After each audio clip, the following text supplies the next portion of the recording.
So hey everyone, welcome to my world fiction addiction, जहां हम लोग फिजोशीज एंड फंदाशीज मिलकर अपने एडिक्शन को एंजॉय करते हैं इस बीएल वर्ल्ड के अंदर। चलिए तो ज़्यादा बातें ना करते हुए अपने नॉवल को शुरू करते हैं, जिसका नाम है हार्ड टू रीच। और अगर फर्स्ट टाइम विजिट किया हो तो चैनल को सब्सक्राइब कर लेना प्लीज़। Okay, let's start.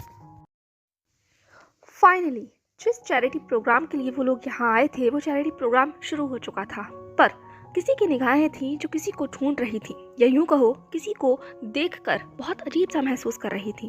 और ये और कोई नहीं बल्कि विजान था, जो वहीं एक वीआईपी सीट पर बैठकर वांगजी और उसकी उस फियांसे को देख रहा था। खैर, इस वक्त विजान के मन में क्या ख्यालात चल रहे थे इन्हें कहना मुश्किल था, पर एक चीज़ तो डेफिनेटली थी, और वो थी क्यूरियोसिटी, ये जानने की कि आखिरकार ये लड़की है कौन जो इस हैंडसम हंक के साथ चल रही है। और दूसरी बात, इसने इस तरीके से विजान को नजरअंदाज क्यों कर दिया? कि सच में उसे पहचानता नहीं है या सिर्फ प्रिटेंड करने की कोशिश कर रहा है? कहीं ना कहीं विजान अनॉय हो चुका था, फ्रस्ट्रेट हो चुका था। खैर, माहौल आगे बढ़ता है और ये सेरेमनी शुरू हो जाती है। चलते चलते बहुत सारी चीज़ों की ऑक्शन होना शुरू हो गया था। विजान वहाँ सिर्फ बोरिंगली बैठा हुआ था, क्योंकि उसके फादर ने कहा था कि उसे जो कुछ पसंद आए वो उसे बाय कर सकता है।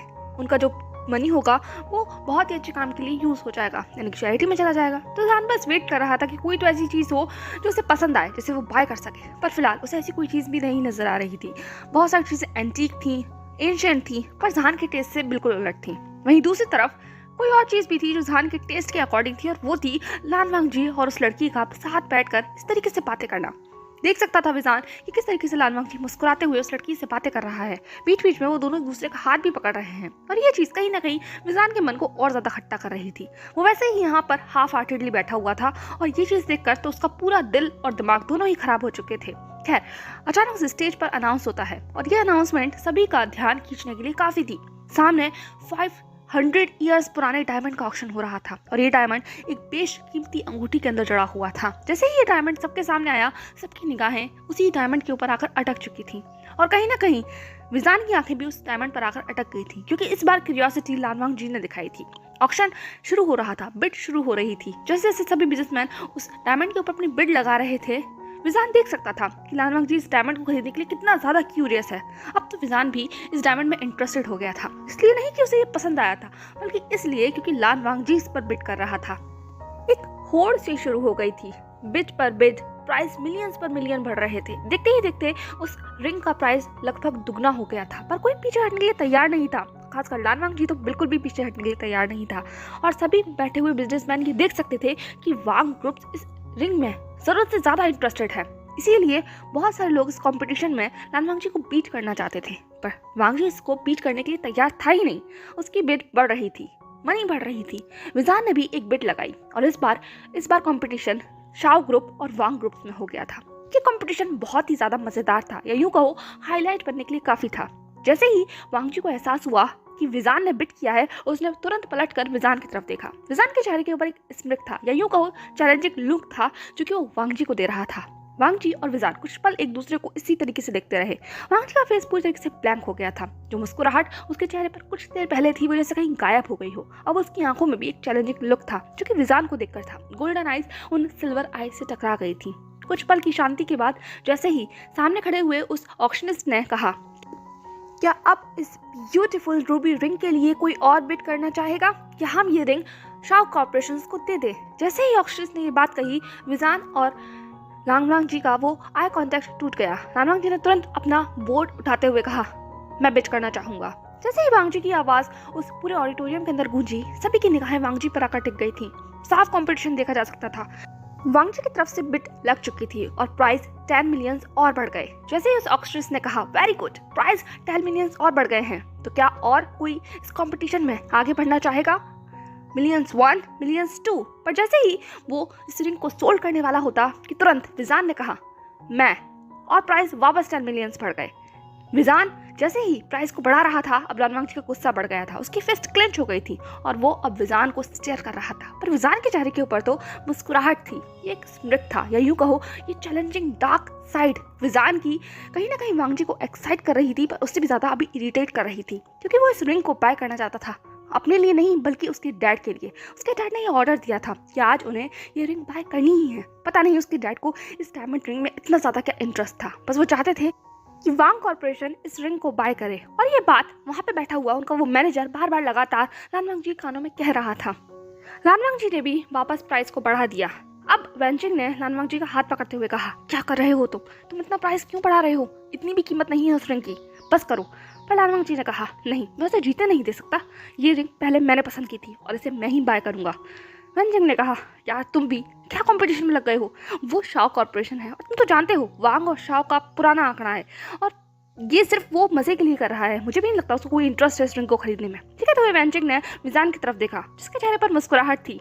वैनचिंग ने तुरंत अपनी निगाहों को मोड़ लिया और लानवांग जी की तरफ देखा। उसने कहा, देखो वो किस तरीके से हंस रहा है और मुझे तो लग रहा है कि वो हमें ही देख कर हंस रहा है। हम बेवकूफ़ लग रहे हैं इस वक्त इस कॉम्पिटिशन को करते हुए, बस करो, छोड़ो। लानवांग जी ने कहा, नहीं, बिल्कुल नहीं। उसने वापस प्राइस बढ़ाया। अब विजान की तरफ से एक बार और प्राइस बढ़ा था। लानवांग जी को अब और ज़्यादा गुस्सा आ गया था क्योंकि सच में विजान उसे अब इरिटेट कर रहा है। इरिटेट ही नहीं कर रहा, उसे गुस्सा दिला रहा है और लानवांग जी का गुस्सा सच में बहुत तेज है। उस ऑक्शनिस्ट को भी बहुत मजा आ रहा था। सबसे ज्यादा मजा तो किसी को आ रहा था तो वो विजान था। विजान को इतनी ज्यादा खुशी हो रही थी लानवांग जी को इरिटेट करने में और उसके चेहरे पे ऐसे एक्सप्रेशन देखने में कि उसने कंपटीशन के अंदर रिंग का प्राइस दुगना से दुगना कर दिया था। और ये चीज वहां पर बैठे हुए सभी लोगों के बीच चर्चा का विषय बन चुकी थी। शाओ कॉर्पोरेशन और वांग कॉर्पोरेशन के बीच का ये कॉम्पिटिशन कल पक्का हेडलाइंस में आने वाला था। पर क्या इस बात से विजान को कोई फर्क पड़ने वाला था? नहीं, बिल्कुल नहीं, बल्कि उसे तो मजा आ रहा था। कम से कम इस बोरिंग सी पार्टी के अंदर कुछ तो इंटरेस्टिंग हो रहा है, या यूं कहो विजान की पसंद का हो रहा है। लेकिन अब विजान ने सोच लिया था कि वो और ज्यादा प्राइस नहीं बढ़ाएगा। अगर वांग जी इस रिंग को खरीदना चाहता है तो वो अब खरीद सकता है क्योंकि विजान ने इस रिंग के प्राइस उतने तक तो पहुंचा दिए हैं जिसे खरीदने के बाद पक्का लानवांग जी को एहसास होगा कि उसने कितनी बड़ी मूर्खता कर दी है। और जैसे ही विजान को ये सेटिस्फेक्शन मिल गया कि रिंग के प्राइस वहां तक पहुंच गए हैं जहां तक वो पहुंचाना चाहता है, उसने तुरंत बैक ऑफ कर लिया और लानवांग जी ने वो रिंग परचेज कर ही ली। फाइनली ये रिंग वांग ग्रुप को सोल्ड हो चुकी थी। और जैसे ही ऑक्शनिस्ट ने अनाउंस किया कि ये रिंग वांग ग्रुप को जा चुकी है, वांग जी के चेहरे के ऊपर एक मुस्कुराहट थी, यूं कहो जंग जीतने वाली मुस्कुराहट। और जैसे ही वांग जी ने विजान की तरफ देखा तो उसके चेहरे पर भी मुस्कुराहट थी, पर यह मुस्कुराहट कुछ अलग थी। जैसे ही वांग जी ने विजान के चेहरे के ऊपर वो मुस्कुराहट देखी, एक एक लानवांग जी की वो मुस्कुराहट कहीं गायब हो गई क्योंकि अब विजान के चेहरे पर ये मुस्कुराहट देखने के बाद वो फाइनली विजान की गेम को समझ पाया था। वो समझ गया था कि विजान को कभी ये रिंग खरीदनी ही नहीं थी। उसका इंटरेस्ट इस रिंग में था ही नहीं, उसका इंटरेस्ट तो था इस रिंग के प्राइस को बढ़ाने में। और ये उसने बखूबी कर दिया क्योंकि रिंग के प्राइस सच में तिगुने बढ़ गए थे। और वांग्स ग्रुप ने इस रिंग को खरीद के क्या सच में कोई समझदारी का काम किया है? लानवांग जी को पछतावा हो रहा था क्योंकि इस रिंग को खरीद के उसने कोई समझदारी का काम नहीं किया बल्कि एक बेवकूफ़ी भरा काम किया है क्योंकि रिंग का प्राइस इतना ज़्यादा बढ़ा दिया गया कि कल पक्का हेडलाइंस में ये खबर तो छपेगी ही कि वांग्स ग्रुप ने इस रिंग के लिए इतना ज़्यादा इंटरेस्ट जताया, और उससे ज़्यादा ये खबर छपेगी कि आखिर वांग ग्रुप का CEO सोच क्या रहा था इस रिंग को खरीदने से पहले जो उसने प्राइस को इतना ज़्यादा बढ़ा दिया। क्या सिर्फ कॉम्पिटिशन के चलते वांग ग्रुप्स इतने ज्यादा अनरिस्पॉन्सिबल डिसीजन को ले सकता है कि वो इस तरीके के सिली कंपटीशन में आगे बढ़ जाए? इसी उधेड़पुन के बीच में न जाने कब वांग ग्रुप का वो मैनेजर स्टेज पर पहुंच गया था। उस ऑक्शनिस्ट के कान में कुछ बड़बड़ा गया था। इस बात का एहसास लानवांग जी को तब हुआ जब वो ऑक्शनिस्ट लानवांग जी और वैनचिंग दोनों को स्टेज पर बुला रहा था। लानवांग जी ने कहा, आखिरकार ये हम दोनों को क्यों बुला रहा है? वैनचिंग ने कहा, शायद वो बस रिंग देना चाहता है। कहते हुए दोनों कपल उठकर अब स्टेज की तरफ बढ़ गए थे। लानवांग जी ने बहुत ही सिक्योरली वैनचिंग का हाथ पकड़ा हुआ था। वो एक लवी कपल की तरह बिहेव कर रहे थे वहाँ सभी के सामने, और सभी मीडिया फ्लैशेस लगातार उन दोनों की फोटो क्लिक कर रहे थे। विजान का जो चेहरे पर मुस्कुराहट थी वो कहीं ना कहीं जैसे एकदम से काफुर हो गई थी। उसका फेस कोल्ड हो गया था इस तरीके से इन दोनों को देखकर। पर जो कुछ भी अगला विजान ने सुना था उसने तो पूरी तरीके से विजान के पूरी बॉडी के अंदर एक करंट को दौड़ा दिया था क्योंकि अभी अभी उस ऑक्शनिस्ट ने अनाउंस किया था कि ये रिंग मिस्टर वांग ने अपनी ब्यूटीफुल फियांसे के लिए चूज की है, यानी कि उनकी एंगेजमेंट के लिए इस रिंग को परचेज किया है। इसीलिए वो इतना ज्यादा इंटरेस्टेड थे। ये चीज सभी के लिए शॉकिंग थी, यहाँ तक कि लानवांग जी और वैनचिंग के लिए भी। ये कब हुआ? वो तो सिर्फ ये रिंग इसलिए बाय कर रहा था क्योंकि उसके डैड चाहते थे, पर नहीं, अब जाकर कहीं लानवांग जी को अपने डैड की बात भी समझ में आई थी। उसके डैड भी सिर्फ इसलिए चाहते थे कि वांग जी इस रिंग को चूज करे ताकि मीडिया के अंदर ये खबर फैल जाए कि उनका बेटा कितना ज्यादा पॉजिटिव है और उससे भी ज्यादा कितना ज्यादा लव करता है वैनचिंग को। इससे उनके प्राइस डेफिनेटली बढ़ जाएंगे, शेयर्स के प्राइस बढ़ जाएंगे और मीडिया में उनकी खबरें तहलका मचा देंगी। एंगेजमेंट को लेकर बातें होनी शुरू हो जाएंगी तो कंपनी में इंटरेस्ट लोगों का बढ़ जाएगा, हेडलाइंस में वो लोग होंगे। उसके डैड और उनकी वो बिजनेस एंटिक्स लान वांगजी उन्हें कभी भी बीट नहीं कर सकता। वो हमेशा उसकी सोच से 2 कदम आगे निकलते हैं। वो सच में इस वक्त अपने आप को स्टेज पर खड़ा हुआ कोई पपेट समझ रहा था। उसकी फिस्ट क्लिंच हो गई थी, उसकी बॉडी ठंडी हो गई थी और फेस कोल्ड हो गया था। उसे गुस्सा आ रहा था, बहुत ज़्यादा गुस्सा। वो ये बिल्कुल भी नहीं चाहता था कि इस तरीके से मीडिया के अंदर वैन चिंग और उसकी लव स्टोरी की चर्चा हो। वो बिल्कुल भी इंटरेस्टेड नहीं था इस मैरिज के अंदर। और अब ये वहाँ दूसरी तरफ ऑक्शनिस्ट लगातार कह रहा था कि मिस्टर वांग कितना ज़्यादा प्यार करते हैं अपनी फियांसे को कि उनके लिए इतनी ब्यूटीफुल रिंग को परचेज किया। यहाँ तक कि कंपटीशन भी किया शाओ ग्रुप के साथ और पता नहीं क्या क्या। और जैसे जैसे वो ऑक्शनिस्ट बकवास कर रहा था वैसे वैसे लान वांगजी का गुस्सा और बढ़ता चला जा रहा था।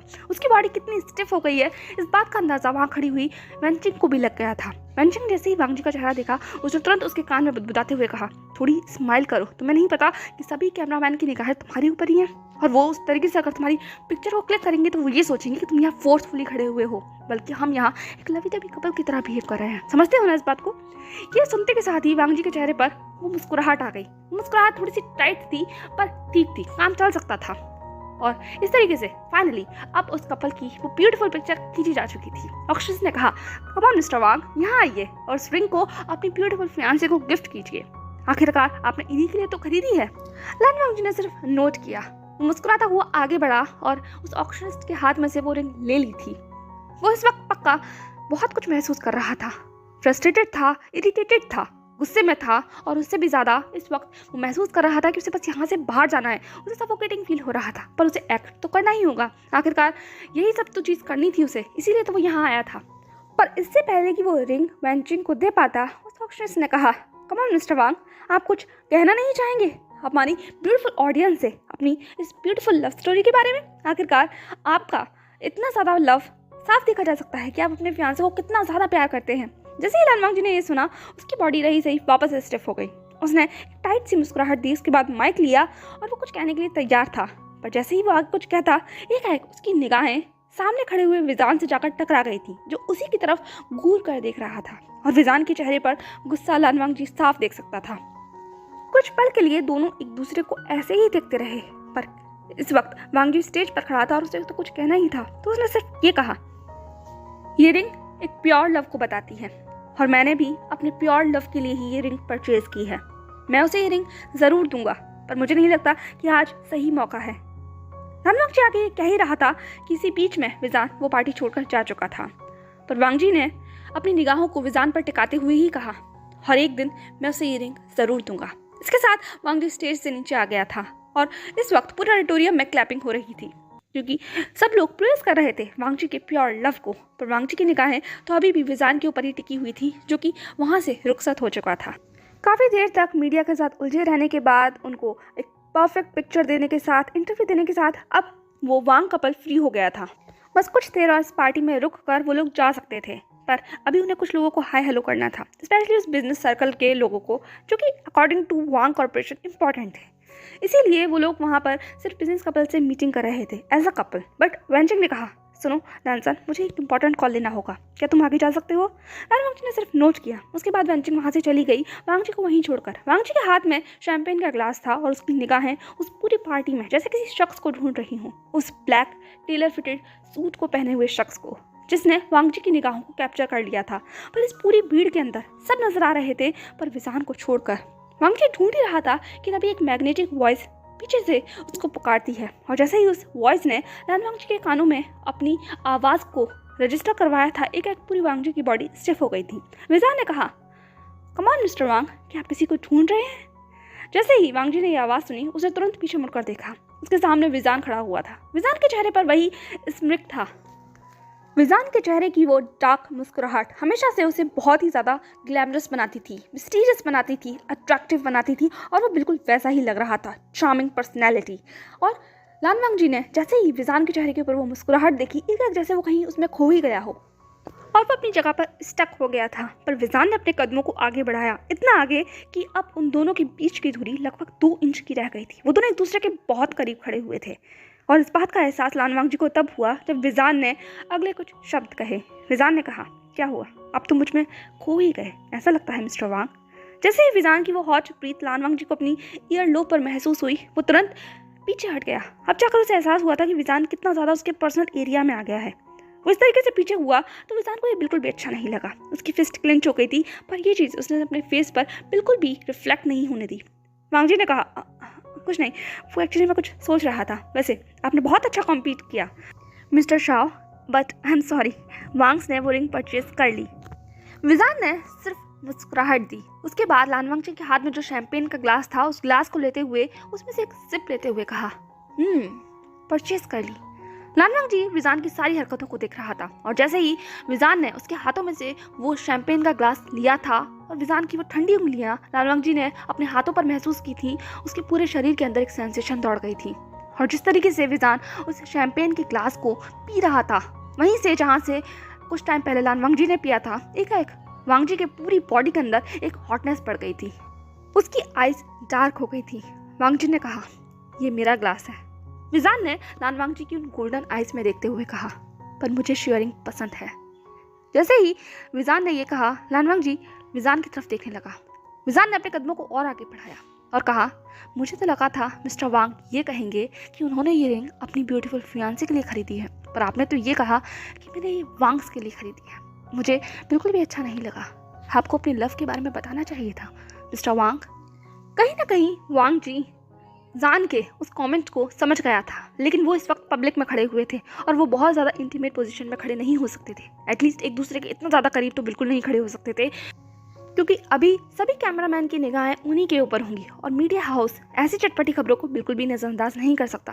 और अगर मीडिया में खबर छपी तो उसके डैड तक भी बिल्कुल पहुंच ही जाएगी, और उसके बाद उसके डैड कितना ज़्यादा उसका दिमाग खराब करेंगे, यही सोच कर लानवांग जी ने तुरंत अपने कदमों को पीछे कर लिया और एक सेफ डिस्टेंस को मेंटेन करते हुए विजान की तरफ देखते हुए कहा, मिस्टर शाओ, मैं बस अपने प्यार को शो ऑफ नहीं करना चाहता। प्यार एक बहुत ही ब्यूटीफुल चीज़ है और उसे उन दोनों के बीच में ही रहने देना चाहिए जो दो शख्स उसे महसूस करते हैं। क्या आपको ऐसा नहीं लगता? लानवांग जी की ऐसी बातें सुनकर विजान ने चक्कर करते हुए कहा, लव एक दूसरे के बीच, सही कहा आपने।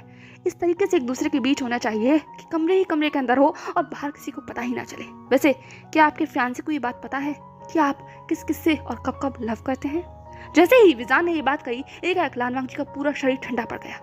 क्या विजान जानता है? विजान ने जैसे ही लानवांग जी के फेस के ऊपर ऐसे एक्सप्रेशन देखे, उसके चेहरे पर वही डार्क स्माइल आ गई। उसने अपने कदमों को लानवांग जी के बहुत करीब किया, पर इस बार वो ऑपोजिट डायरेक्शन में खड़ा हुआ था। जिस तरीके से लानवांग जी का फेस सामने था तो विजान का फेस दूसरे डायरेक्शन में था, पर इसके ईयर्स के बहुत करीब था। विजान ने कहा, क्या आपके फियांसे को पता है कि आपका इंटरेस्ट मेंस में भी है, और स्पेशली मुझ जैसे इंसान में? उस दिन आपको क्या लगा? क्या मैं आपको पहचान नहीं पाऊंगा? जैसे ही लानवांग जी ने यह सुना, उसने तुरंत मुड़कर विजान की तरफ देखा। विजान ने भी लानवांग जी की तरफ देखा। वो मुस्कुरा रहा था, पर वांग जी उसका चेहरा पूरी तरीके से फक्त सफ़ेद पड़ गया था। उसने कहा, तुम? विजान ने कहा, हाँ मैंने आपको देख लिया था और आज पहचान भी लिया, पर क्या आपकी सो कॉल्ड फियांसे या यूँ कहूँ आपका लव ये जानता है? जैसे ही विजान ने ये कहा, लानवांग जी ने तुरंत कहा, तुम उसे कुछ नहीं बताओगे। विजान ने चक्कर करते हुए कहा, इंटरेस्टिंग, इसका मतलब आपकी फियांसे को कुछ नहीं पता। मुझे ऐसा नहीं करना चाहिए, मुझे उन्हें बताना चाहिए। मैं किसी की लाइफ को इस तरीके से बर्बाद होते हुए नहीं देख सकता, क्योंकि मुझे डेफिनेटली पता है आप जैसे लोग अगर उससे शादी कर भी लेते हैं तो उसके बाद अफेयर करेंगे और फिर मैरिज के अंदर प्रॉब्लम्स होंगी, और इसमें वही पार्टनर सफ़र करता है जो चीट होता है। समझ में आया आपको? और मैं ऐसा बिल्कुल भी नहीं होने देना चाहता। विजान के कुछ पुरानी यादें थी, इसीलिए वो चीटिंग में बिल्कुल बिलीव नहीं करता था। उसकी मॉम ने चीट किया था उसके डैड पर, और इसीलिए उसकी फैमिली कुछ ऐसी हो गई थी। इसीलिए विजान हमेशा से लव से हेट करता था, क्योंकि उसके डैड ने एक प्योर लव किया था उसकी मॉम को, पर उसकी मॉम ने क्या किया? चीट किया। और इसीलिए विजान चीटिंग से और लव से दोनों से ही नफरत करता था। विजान आगे बढ़ने ही वाला था कि तुरंत लानवांग जी ने उसका हाथ पकड़ लिया और उस पार्टी की तरफ एक बार अपनी निगाहों को दौड़ाया, ये देखने के लिए कि कहीं कोई उसे देख तो नहीं रहा। इसके बाद उसने विजान का हाथ पकड़ा और उसे वो खींचता हुआ एक खाली कॉरिडोर में ले आया था। उसने वहाँ विजान को छुड़ा और फिर कहा, मैंने कहा ना तुम वेंचिंग को कुछ भी नहीं बताओगे। विजान ने कहा, और मैं ऐसा क्यों करूँ? वो अब अपने कोल्ड फेस के साथ लानवांग जी की तरफ देख रहा था। वांग जी भी अपने कोल्ड आइज के साथ विजान की तरफ देख रहा था। उसने कहा, ये सिर्फ एक 1 नाइट स्टैंड था। विजान ने कहा, 1 नाइट स्टैंड? तो कितने लोगों के साथ आप ये 1 नाइट स्टैंड करेंगे?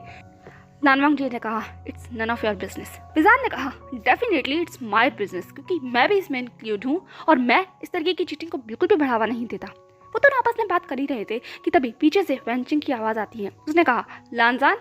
जैसे ही वेंचिंग की आवाज़ उन दोनों ने सुनी, दोनों ने मुड़कर वेंचिंग की तरफ देखा। विजान ने जैसे ही वेंचिंग को वहाँ खड़े हुए देखा, उसे अजीब सी जेलसी फील हुई। उसे बिल्कुल भी अच्छा नहीं लग रहा था जिस तरीके से उसने लान वांगजी को इस तरीके से एड्रेस किया। लान सान, कितना खूबसूरत नाम है। विजान के पूरे कानों में ये नाम गूंज गया था, पर कहीं ना कहीं उसके मन में हेट भी था, हर्ट भी था। लान वांगजी ने विजान की तरफ देखते हुए कहा, मेरी बात सुनो, ध्यान से सुनो। मैं चाहता हूँ कि तुम मुझसे मिलो उस क्लब में आकर। विजान ने कहा, बिल्कुल भी नहीं। लान वांगजी ने एक कार्ड को विजान की पॉकेट में रखते हुए कहा, मैं कल तुम्हारा वेट करूंगा उसी क्लब में जिस क्लब में हम पहली बार मिले थे, ठीक 7 बजे। विजान ने कहा, मैं नहीं आऊँगा। वांगजी ने कहा, मैं तुम्हारा वेट करूंगा। ये कहते हुए उसने अपनी गोल्डन आई से विजान की तरफ देखा और उसके बाद अपने कदमों को बढ़ाता हुआ वो वेंचिंग की तरफ जा चुका था। कुछ ही पल में जैसे ही लानजान वेंचिंग के पास पहुंचा, उसने वेंचिंग का हाथ पकड़ा और उसके बाद वो दोनों आगे बढ़ गए थे। वेंचिंग अभी भी विजान की तरफ देख रही थी और विजान भी वेंचिंग को देख रहा था। दोनों का कुछ सेकंड्स के लिए आई कांटेक्ट हुआ था, पर वेंचिंग ने तुरंत अपना मुंह मोड़ लिया और उसके बाद सिक्योरली लान वांगजी के हाथों को पकड़कर वो दोनों वहां से जा चुके थे, पीछे विजान को अकेला छोड़कर।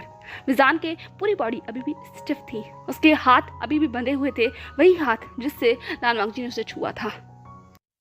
सो हे एवरीवन, कैसा लगा आपको आज का ये चैप्टर? जैसा भी लगा हो, comment section is all yours, मुझे बताना मत भूलिएगा। और आपको क्या लगता है, क्या जान सच में लान वांगजी से मिलने क्लब में जाएगा? और अगर जाएगा तो क्या होगा उन दोनों के बीच में? देखना बहुत दिलचस्प होगा और इस सब को हम देखेंगे नेक्स्ट एपिसोड में, हार्ड टू रीच के। तब तक के लिए stay safe, stay happy, follow for more, don't forget to subscribe my channel, hit the like button. Okay, अगर वीडियो पसंद आया हो तो लाइक किए बगैर मत जाना, और चाहो तो इंस्टाग्राम पर भी फॉलो कर सकते हो, लिंक डिस्क्रिप्शन बॉक्स में है। सो बाय बाय।